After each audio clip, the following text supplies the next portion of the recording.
I'm going to take the chairwoman's prerogative to ask another question before turning it over to Senator Warnock for his questions. I will have to depart for an appropriations markup, and we'll turn the gavel over, but let me just do a couple additional questions before I depart.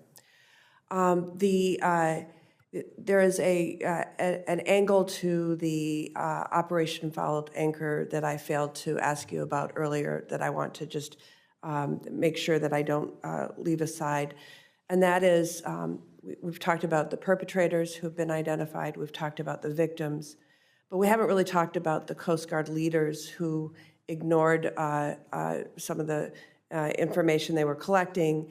And so, according to the Coast Guard, the previous leadership chose not to pursue investigations into other leaders with knowledge of sex crimes who failed to investigate, and in some cases failed to prosecute offenders.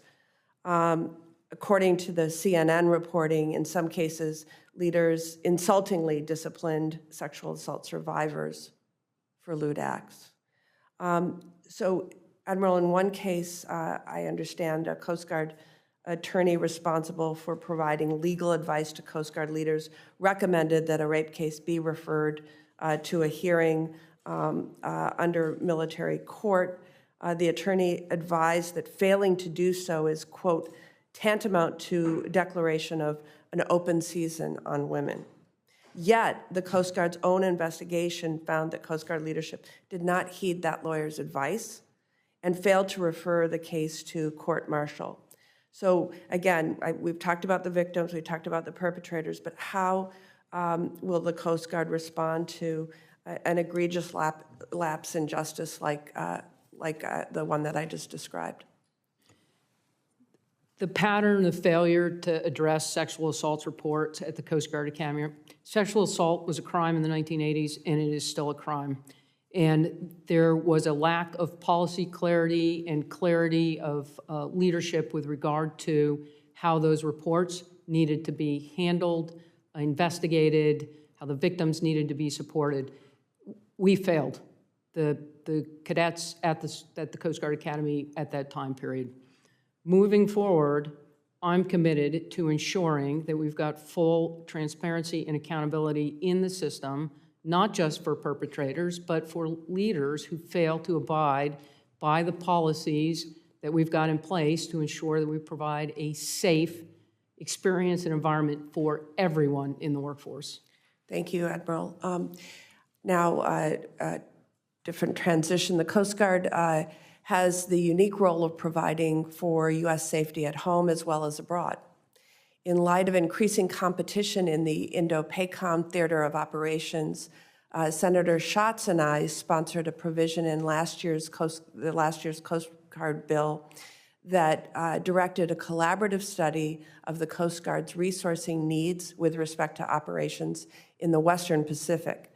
Additionally, I supported the fiscal year 2023's provision of funding to select an existing cutter to relocate to the Pacific Theater, tasked specifically with Indo-Pacific operational support. So, Admiral, can you please describe for your increasing presence in Indo-PACOM and focusing on opportunities for the Coast Guard to support the President's Indo-Pacific strategy for a free and open Indo-Pacific, and on resources you require to continue this work?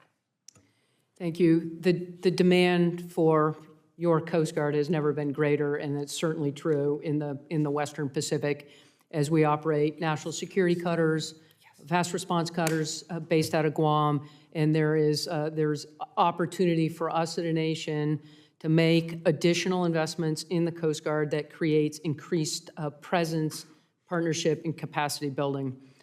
In our UPL, you'll see 4 fast response cutters. That's a direct acknowledgement of that type of capability and access might create greater presence throughout that theater where we can engage with the individual island nations to support the Indo-Pacific strategy.